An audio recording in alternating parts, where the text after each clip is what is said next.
I'll begin by saying that I am welcome to introduce Somni Sengupta as she presents The End of Karma, Hope and Fury Among India's Young. Sengupta was born in Calcutta, grew up in Canada and California, and graduated from the University of California, Berkeley. She's a longtime correspondent who has reported from some 20 countries, work that earned her the George Polk Award for foreign reporting in 2004. She was also the New York Times New Delhi bureau chief from 2005-2009, the first Indian American to hold the position, and presently covers the United Nations for the New York Times. Sengupta devotes her latest offering, The End of Karma, to profiling India's restless youth and the obstacles they face, namely India's sex and caste hierarchies. Sengupta highlights the stories of a Maoist rebel, a teenage girl who wants to become a police officer, a brother charged for the murder of her sister for marrying the wrong man, among many others on their quest for opportunity, dignity, and civil liberties. Kirkus Review celebrates Sengupta for a compelling portrait of what will soon be the world's most populous nation, one on the verge of great change. And Larissa MacFarquhar, author of Strangers Drowning, praises Sengupta for a vivid storytelling and for seeing the new India in all its complexity, calling The End of Karma a riveting vision of the future. Sengupta will be in conversation today with Kim Ghattas, who covers international affairs for the BBC and is the author of The Secretary, A Journey with Hillary Clinton, From Beirut to the Heart of American Power. Without further pause, I present Somni Sengupta and Kim Ghattas. Thank you so much. Please go ahead. I'm Evelyn Gansglass, and I was fortunate enough to have a short trip to India just recently. And I guess my question is, you mentioned caste, you mentioned tradition, and the constraints that puts on women especially. How does that change in rural areas? You talk about education, but then you really don't learn a lot in education because the teachers don't show up. Is it a government role? Is it civil society? Or where's the lever for change? All of the above. Yeah, I think even in rural India, because of mobile phones, because of television, all the basic stuff, there are modern ambition among young men and women. I think caste has, to some degree, to a large degree, lost its original currency. It no longer defines exclusively what you do for a living. So, your ritual occupation from generations doesn't necessarily define. It can, but it is still very important in who you vote for. It's an important part of one's identity, because not for like some medieval reasons, but because if a man or a woman from your community gets into power, you might get a road that comes to your village, or you might get a few more members of your community that get a government contract. I mean, there are tangible gains, and caste is still really, really important in marriage. It remains very salient. Yeah. Hi. I came here so quickly, I didn't bring my purse. And I wasn't expecting to buy anything, and I started reading the book, and it is so enjoyable. And it just got me very interested in India again. I was there several years ago. I was also a journalist, and I went with a government official, and for 5 days, staying in 5-star hotels. So I didn't really see India, but we kind of whisked past all the impoverished people. But I wonder what you see for the future of the economy, because there is this huge consumer market, or could be, and I could see in India that wouldn't be totally dependent on exports. That India is not really poor. There's a lot of poor people, but there are a lot of very rich people, and it seems with the right government policies that kind of distributed the wealth better and got money to the schools, that it could have a real booming economy that's spread about, that expands. So India's economic challenge is staggering, unenviable, I would say, because by some estimates, it has to create every year somewhere between 10 and 17 million jobs a year. I mean, that's mind-boggling, especially at a time when the economy is more and more automated. You know, how do you create those jobs? How do you create those economic opportunities? But equally, how do you prepare people? How do you prepare young people to be skilled and fit for the modern economy?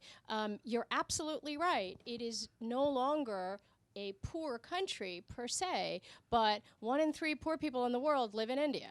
And especially when you look at kind of health and well-being of young Indians, there's a lot to be worried about. 30% of Indian children remain clinically malnourished even after galloping economic growth. Not all Indian children are immunized against childhood diseases. We've talked about the education system, and so I think the economic challenge is really to prepare young Indians and give them something like a fair shot, you know, equality of opportunity. And this is the road that I think both our countries are on. You know, I mean, it's not just an Indian challenge. Take a question from this side. Hi, my name is Jasmine. My parents are also from Calcutta. And I had a question about, you spoke specifically about the demands that this younger generation is making. How do they differ from the demands of previous generations? And also, what do you, based on, you know, your work and your time that you've spent with these young people, do they have faith in the political system in India, and how do they view, you know, the election system there? What an excellent question. Voter turnout in India, it remains really high, including among the young. I think in the last national elections, in the 2014 elections, most of the electorate, or almost half the electorate, was under the age of 35. So we're talking about a very young electorate. What are the main demands that they're making? Well, I think economic opportunities, that's a big political challenge, whether it's one caste group demanding, you know, quotas in government jobs. You saw this happen a couple of weeks ago. Or it's just, you know, economic opportunities for young people. That's a huge demand. There was a robust movement against corruption a few years ago. I think, as in other countries, there is a demand for clean government. I think that issue resonates very much with young people. Freedom for young women, safety for young women. And the reason why you hear so much about violence against women now, I have to say there's no evidence that violence against women in India is either going up or is much higher than in other countries. There is plenty of evidence that women are speaking out. You know, they're not keeping quiet about it anymore. This is not a private shame that people, you know, that young women are hiding. So that's what's changing. I think that's a very serious political demand. And I think on the internet, we didn't talk about this much, but internet freedom, it's still a small urban constituency, but it's a large one. You saw the trouble that Facebook had. Facebook recently tried to introduce something called free basics. It was essentially, you know, a walled garden, a kind of limited version of the internet, and people weren't having it. You know, they didn't want a walled garden. They wanted the whole internet, and so that Facebook had to kind of, you know, back out of that deal. So I'm sure there are others that I haven't thought of, but those strike me as kind of really immediate, sharp political demands. And also, I felt that perhaps there was also this rush, this desire to get things quickly. They're in a hurry. Whether it is Anupam or whether it is the young people that Shashi deals with. That's they want change, they want it now, which reminds me a little bit of the millennial generation that we know in the West. Yes. Yeah. And I have to say that there's not like a clean political line that you can cut. It's not like young Indians are more to the left of their elders or more to the right of their elders. Certainly, Narendra Modi and his conservative Hindu nationalist party won a lot of votes among young people. So it's hard to cut a political line. Yeah. Let's take a question from this side. If you have more questions, please do line up by the microphones. Go ahead, sir. About 2 years ago, I heard a story on BBC about the untouchables in this rural village. They wanted to go into this church to worship, but the other people in the church didn't want the untouchables in the church. So what they did was they made a hole in the wall, and they told the untouchables, you can't come in, but you can look through the hole, and we would appreciate if you make a donation. That was about 2 years ago. So I would like to know in your travels if you encountered any untouchables, and how are they faring now? Thank you. Yeah. I mean, first point, the practice of untouchability, discriminating against someone on the basis of their caste is against the law. And it Because has... India is a democracy. Yeah, and not only that, the Constitution guarantees equality under the eyes of the law, no matter what your caste, right? So that's another question. Is it enforced? In some places, yes, absolutely. There are also, from the very beginning, there's been an affirmative action program to address the long-standing discrimination and marginalization of Dalits, which is how they refer to themselves. So some among the Dalit community have done very well. They have climbed into the middle class through government jobs, through education. I also did a story a few years ago about entrepreneurs, Dalit entrepreneurs who have built fabulous businesses and done very well for themselves. Are there instances of that kind of discrimination that you're talking about? Absolutely, and you hear and you read about it in Indian newspapers. There was one case I heard about a couple of years ago where there was the case of a Dalit woman who was hired to cook school meals, and upper caste students, upper caste families refusing to eat what she had prepared. There have also been, and this is not new, for the last several years there's been enormous, civil rights movement led by Dalit communities for access to temples, for access to, water wells, and that has yielded some real gains. I mean, it's not socially permissible in the way that it was to deny access on the basis of your caste. And in the cities, if you're like in your office cafeteria or in your university cafeteria, everybody's eating at the same table. There's not a Dalit table and something else. I mean, people would revolt if that happened. Yeah. And yet the caste system, at some point you write in the book about this experiment that was done to sort of see how kids react depending on whether they know that others know what caste they're from or not. So in a way it also keeps the country back. Yeah, so this is a really cool experiment that was done, modeled after an experiment done with kids of different races in this country. And what they did was they gave a group of students like a quiz to take. And in one set, they didn't tell anyone what caste any student belonged to. So if you were an upper caste student, or you were a Dalit student, or whatever, you didn't know, and nor did anyone know what caste you belonged to. And then in the other group, caste was announced. And strangely, where caste was announced and identified, the Dalit students fared worse in those exams. So it was like, oh, if they know what my caste is, that somehow matters. and I'm not It explaining undermines this your very. confidence. It Well, it undermined their undermines your confidence. confidence, I Yes, right. Yeah, and I asked Anupam about this because he was not an upper caste. He's not an upper caste boy. But he had that little twinkle in his eye. Yes, no, certainly. And, and he said, yes, of course, if you grow up with this all your life, it undermines your sense of who you are. But, he was so upbeat, but I had the determination and I did it, So, yeah, I think he often felt the weight of the pressure, that his family, the expectations that his family had on him. Go ahead. Hi.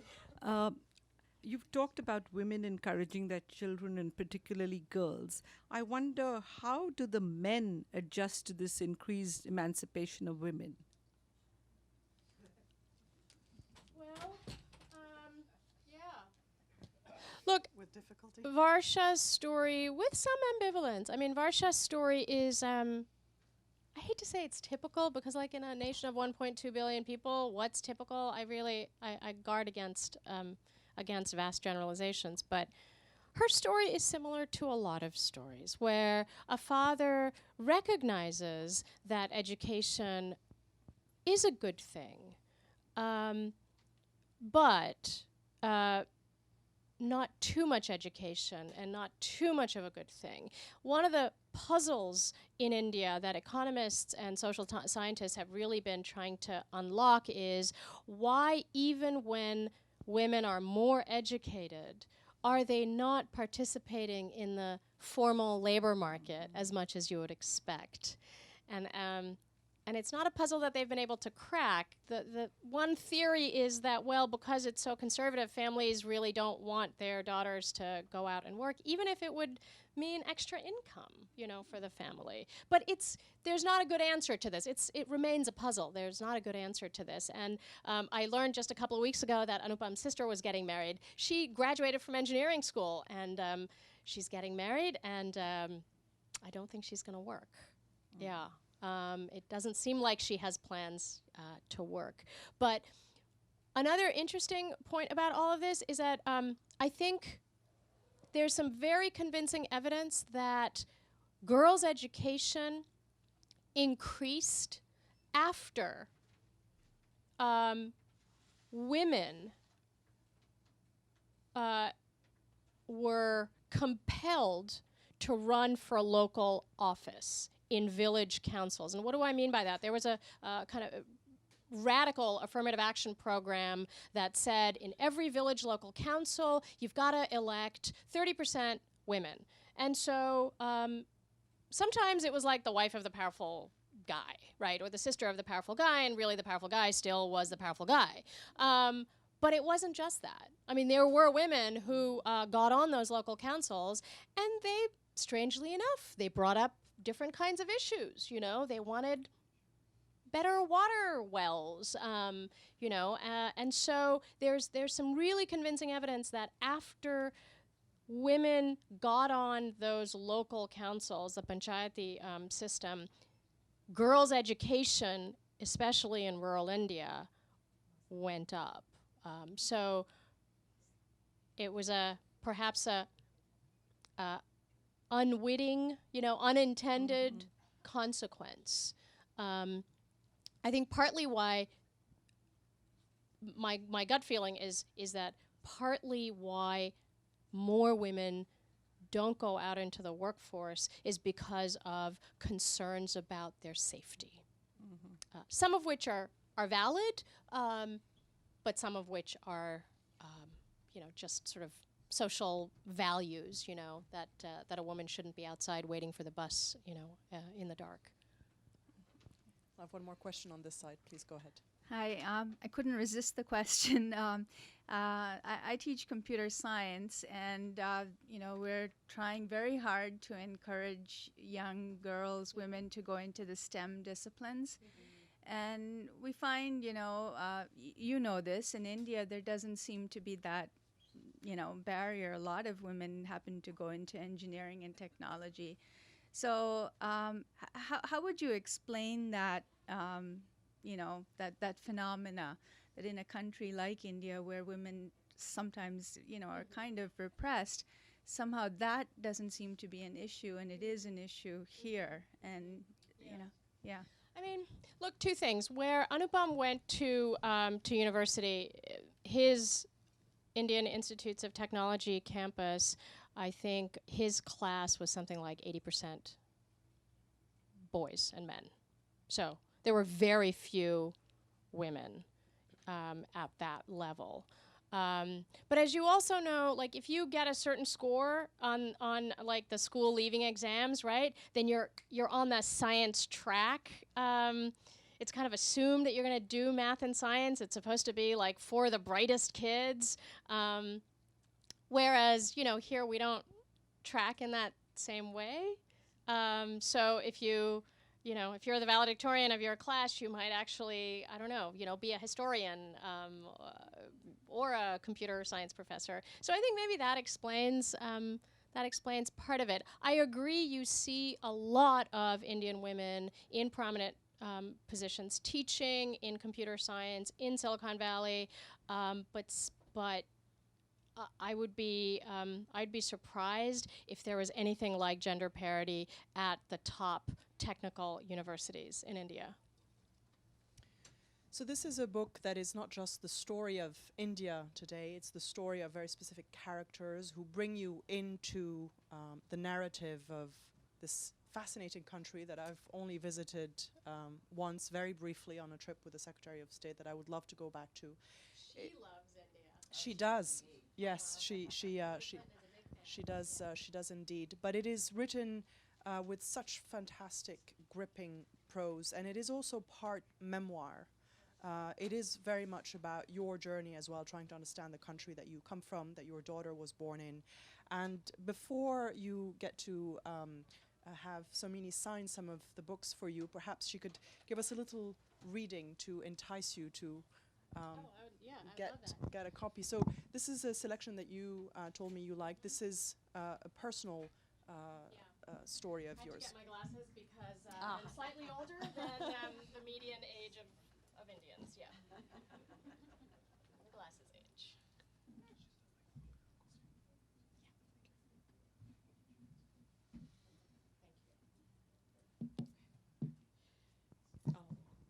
Oh, thanks. Shortly after I moved to India in 2005, a colleague from the Times came to visit Delhi and joined me at home for dinner. Like me, she had moved to the United States as a child. This is a colleague of mine named Helene Cooper, in her case from Liberia. And like me, she remained deeply connected to her country of birth. She wrote a brilliant memoir about Liberia before and after its civil war. "Do you feel like you've come home?" she asked. I scrunched my face. "No," I said. "This does not feel like home." I had arrived in Delhi only a few months earlier. I found the city too loud, too in your face, too feudal. The sprawling bungalow that I inherited as the Times bureau chief came with an army of domestic staff. There was a cook who did not clean, a cleaner who did not cook, not one but two gardeners, a driver, a washer-presser of clothes, and a bearer whose job was ostensibly to bear things on trays. I winced every time one of them called me Memsab, which is how you would refer to a foreign woman, the madam or wife of a sab. I was unfamiliar with Delhi's social rules. Occasionally, I would wait for an interview at a government office only to be asked when the Times bureau chief would arrive. They seemed not to have expected me. At a dinner party shortly after I arrived in Delhi, I was asked, "What does your father do?" "My father is a chowkidar," I was about to say, which was not a lie, because one of my father's many jobs in the New World was to work part-time as a security guard, until I saw my husband flashing me a look. "Don't be snarky," the look said. So I swallowed my words. "He's an engineer," I replied instead, which was equally true, and which sufficed to shut up my interlocutor. He had found me a place on his pecking order. I was an NRI, a non-resident Indian, as my ilk was known, whose father was an engineer in America.